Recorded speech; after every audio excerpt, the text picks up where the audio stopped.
महाराष्ट्र की राजनीति के दादा यानी अजीत पवार आज पंचतत्व में विलीन हो गए। बारामती में हजारों हजार कार्यकर्ताओं, प्रशंसकों, मित्रों और परिजनों के बीच उनका अंतिम संस्कार संपन्न हुआ।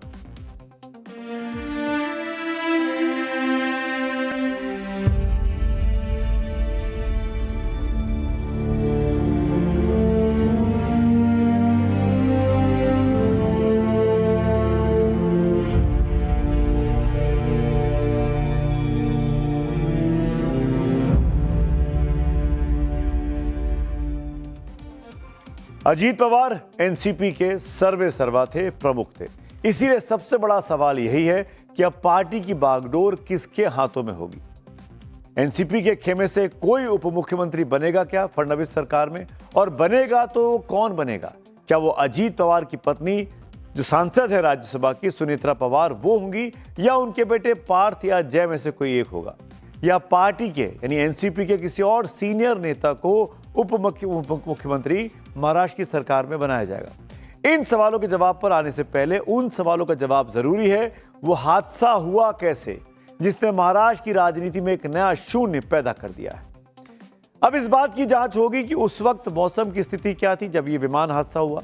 क्या विजिबिलिटी बिल्कुल थी या नहीं थी, या मार्जिनल विजिबिलिटी थी? क्या 5 किलोमीटर विजिबिलिटी वाले क्राइटेरिया को फॉलो नहीं किया गया और महज 3 किलोमीटर विजिबिलिटी में ही प्लेन उतारने की कोशिश की गई? आखिर पायलट की कोशिशों में कहां कमी रह गई जो पहली बार असफल लैंडिंग के बाद दूसरी लैंडिंग हुई भी तो विमान क्रैश हो गया? क्या विमान के मेंटेनेंस या उसके इंस्ट्रूमेंट्स को लेकर तो कोई तकनीकी खामी नहीं आई थी? इस बात की भी जांच होगी कि बारामती एयरपोर्ट पर table top runway, instrumental landing system यानी आईएलएस जैसी सुविधाएं क्यों नहीं है। और फिर आखिर उन अंतिम 26 मिनट के घटनाक्रम की भी जांच होगी, जैसे एटीसी से संपर्क, को पायलट शांभवी पाठक का ओ शिट जैसे आखिरी शब्द के जरिए पूरे घटनाक्रम की सही से पड़ताल होनी चाहिए ताकि सही तस्वीर सामने आ सके। DGCA, aircraft accident investigation bureau और फॉरेंसिक टीमों ने आज क्रैश साइट का मुआयना भी किया और विमान के मलबे और ब्लैक बॉक्स से संबंधित साक्ष्य को जुटाया है। अब बात करते हैं महाराष्ट्र की राजनीति की, एनसीपी की राजनीति की और पवार परिवार की राजनीति की।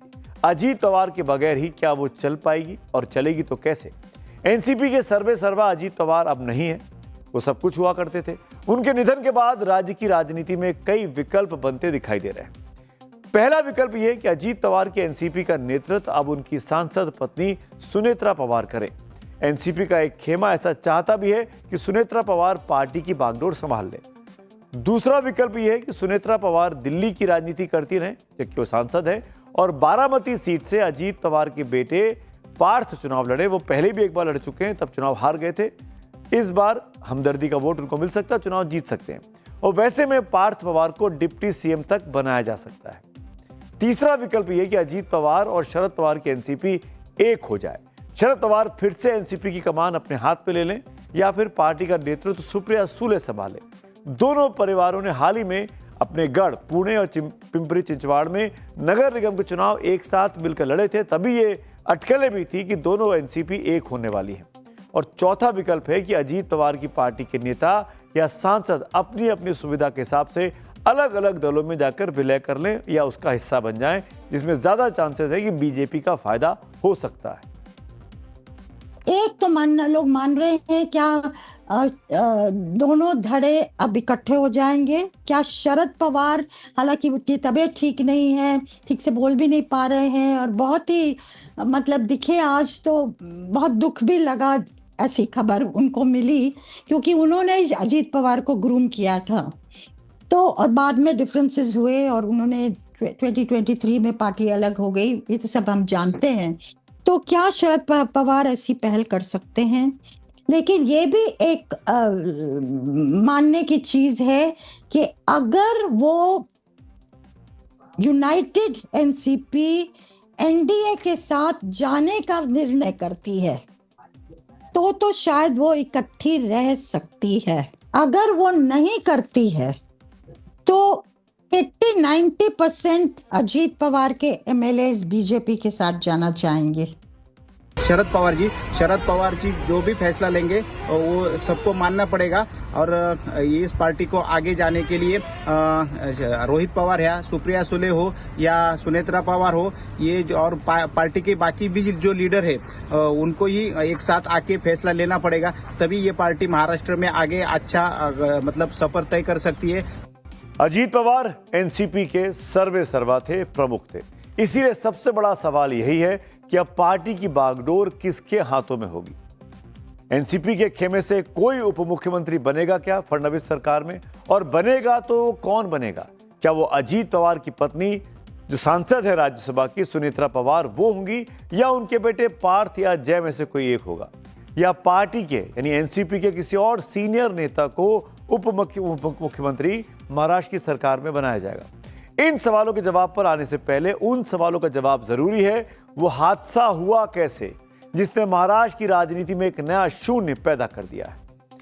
अब इस बात की जांच होगी कि उस वक्त मौसम की स्थिति क्या थी जब ये विमान हादसा हुआ। क्या विजिबिलिटी बिल्कुल थी या नहीं थी, या मार्जिनल विजिबिलिटी थी? क्या 5 किलोमीटर विजिबिलिटी वाले क्राइटेरिया को फॉलो नहीं किया गया और महज 3 किलोमीटर विजिबिलिटी में ही प्लेन उतारने की कोशिश की गई? आखिर पायलट की कोशिशों में कहां कमी रह गई जो पहली बार असफल लैंडिंग के बाद दूसरी लैंडिंग हुई भी तो विमान क्रैश हो गया? क्या विमान के मेंटेनेंस या उसके इंस्ट्रूमेंट्स को लेकर तो कोई तकनीकी खामी नहीं आई थी? इस बात की भी जांच होगी कि बारामती एयरपोर्ट पर table top runway, instrumental landing system यानी ILS जैसी सुविधाएं क्यों नहीं है। और फिर आखिर उन अंतिम 26 मिनट के घटनाक्रम की भी जांच होगी, जैसे ATC से संपर्क, को पायलट शांभवी पाठक का ओ शिट जैसे आखिरी शब्द के जरिए पूरे घटनाक्रम की सही से पड़ताल होनी चाहिए ताकि सही तस्वीर सामने आ सके। DGCA aircraft accident investigation bureau और फॉरेंसिक टीमों ने आज क्रैश साइट का मुआयना भी किया और विमान के मलबे और ब्लैक बॉक्स से संबंधित साक्ष्य को जुटाया है। अब बात करते हैं महाराष्ट्र की राजनीति की, एनसीपी की राजनीति की और पवार परिवार की राजनीति की। अजीत पवार के बगैर ही क्या वो चल पाएगी, और चलेगी तो कैसे? एनसीपी के सर्वे सर्वा अजीत पवार अब नहीं है, वो सब कुछ हुआ करते थे। उनके निधन के बाद राज्य की राजनीति में कई विकल्प बनते दिखाई दे रहे हैं। पहला विकल्प यह कि अजीत पवार के एनसीपी का नेतृत्व अब उनकी सांसद पत्नी सुनेत्रा पवार करे। एनसीपी का एक खेमा ऐसा चाहता भी है कि सुनेत्रा पवार पार्टी की बागडोर संभाल ले। दूसरा विकल्प यह है कि सुनेत्रा पवार दिल्ली की राजनीति करती रहें जबकि वो सांसद है, और बारामती सीट से अजीत पवार के बेटे पार्थ चुनाव लड़े। वो पहले भी एक बार लड़ चुके हैं, तब चुनाव हार गए थे। इस बार हमदर्दी का वोट उनको मिल सकता है, चुनाव जीत सकते हैं, और वैसे में पार्थ पवार को डिप्टी सीएम तक बनाया जा सकता है।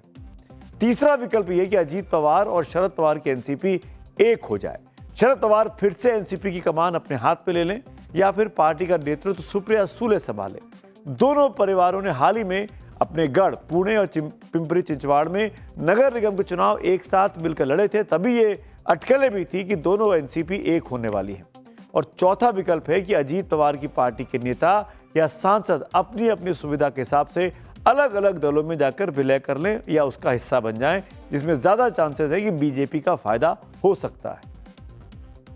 एक तो लोग मान रहे हैं क्या दोनों धड़े अब इकट्ठे हो जाएंगे? क्या शरद पवार, हालांकि उनकी तबीयत ठीक नहीं है, ठीक से बोल भी नहीं पा रहे हैं और बहुत ही मतलब दिखे, आज तो बहुत दुख भी लगा ऐसी खबर उनको मिली, क्योंकि उन्होंने अजीत पवार को ग्रूम किया था। तो और बाद में डिफरेंसेस हुए और उन्होंने 2023 में पार्टी अलग हो गई, ये तो सब हम जानते हैं। तो क्या शरद पवार ऐसी पहल कर सकते हैं?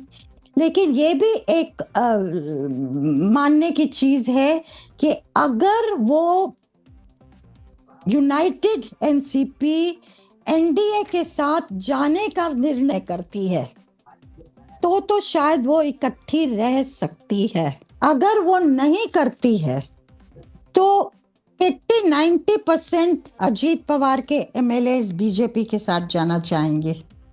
शरद पवार जी जो भी फैसला लेंगे वो सबको मानना पड़ेगा। और ये इस पार्टी को आगे जाने के लिए रोहित पवार है, सुप्रिया सुले हो या सुनेत्रा पवार हो, ये और पार्टी के बाकी भी जो लीडर है उनको ही एक साथ आके फैसला लेना पड़ेगा, तभी ये पार्टी महाराष्ट्र में आगे अच्छा मतलब सफर तय कर सकती है।